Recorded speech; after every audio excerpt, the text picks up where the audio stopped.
Ah bah j'ai écouté attentivement les déclarations du Premier ministre, j'étais devant ma télé pendant 1 heure. La seule chose qu'il ait dit, alors il nous a cité pour une fois, il a cité les théâtres d'ailleurs lorsqu'il a énuméré toutes les professions qui pourraient pas rouvrir. D'habitude il le fait pas. Là il a cité les théâtres en nous disant qu'on n'en serait pas fixé avant fin mai de toute façon et que les grands rassemblements de plus de 5000 personnes n'étaient pas avant septembre. Sauf que nous on a 200 places. Alors ça veut dire quoi? Est-ce que ça veut dire qu'on aura le droit d'ouvrir avant? Est-ce qu'on n'aura pas le droit? On ne sait pas. On n'a pas de communication officielle. C'est-à-dire que depuis le début, vous êtes totalement oublié.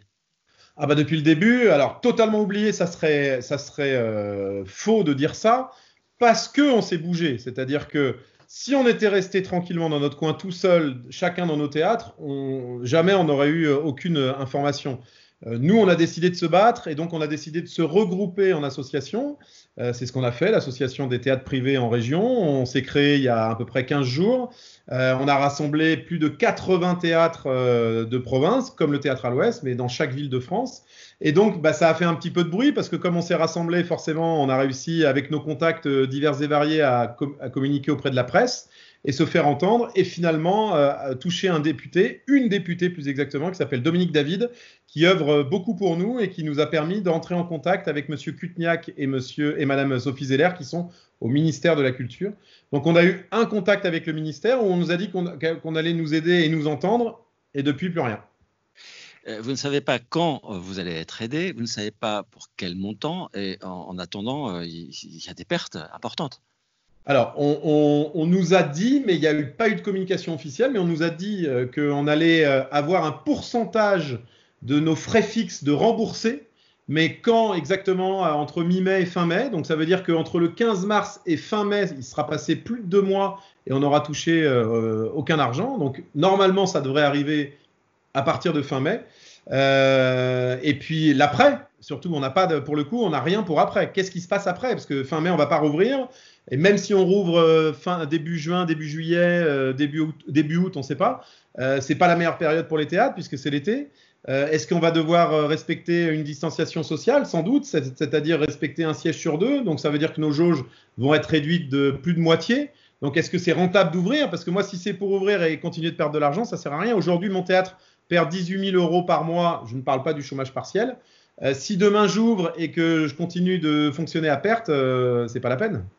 Alors vous êtes quelqu'un d'assez optimiste en général, et cependant vous alertez sur la santé psychologique des chefs d'entreprise, sur la crise qu'ils traversent. Mais bien sûr, on est là la journée, je suis à fond et vous me voyez et je suis optimiste parce que je suis dans l'action, parce que je passe des coups de fil, parce qu'on s'appelle entre nous. Mais le soir, quand il se passe plus rien, que le téléphone est éteint, forcément vous avez votre coup de blues. Et vous pouvez pas ne pas avoir de coup de blues quand ça fait 3 ans, 4 ans, 20 ans que vous avez construit ça avec la sueur de votre front, avec des centaines d'heures passées, avec aussi tout l'amour que vous recevez. C'est-à-dire que nous, nos lieux, et c'est très important de le dire, c'est des lieux de rencontre, c'est des lieux très importants dans nos territoires pour la cohésion sociale. Moi, j'ai des célibataires qui viennent, j'ai des gens qui n'ont pratiquement que ça parce qu'ils sont tout seuls chez eux. Quand ils viennent dans nos lieux, ils rigolent, ils rencontrent, ils parlent. Et ben nous, c'est pareil, tout ce qu'ils nous donnent, on le reçoit. Et aujourd'hui, on n'a plus rien. Donc, se retrouver seul chez soi face à une non-écoute, une non-entente des pouvoirs publics qui font des belles annonces à la télé, mais qui, derrière, il ne se passe rien. On n'est jamais dans la bonne case. Moi, en tout cas, c'est mon cas. Je ne suis jamais dans la bonne case. Donc, on me dit qu'on va m'aider, mais à chaque fois que je demande une aide, ah ben non, vous ne rentrez pas dans cette case. Ah ben non, vous ne rentrez pas dans cette case. Donc, j'ai plus de rentrée d'argent. Ma société est fermée. Je ne peux pas la rouvrir. Je n'ai pas de date pour la rouvrir. Et puis, voilà, je suis tout seul chez moi et puis je pleure. Qu'est-ce que vous voulez que je fasse? Il y a quand même une petite lueur d'espoir, c'est que vous savez que les petites salles, lorsque ça va rouvrir, seront privilégiées par rapport aux zéniths, aux énormes rassemblements de foule. C'est une petite note d'espoir tout de même. Ça, c'est sûr. Et non seulement seront privilégiés par les pouvoirs publics parce que forcément, un virus se transmet moins dans une salle de 200 que dans une salle de 5000.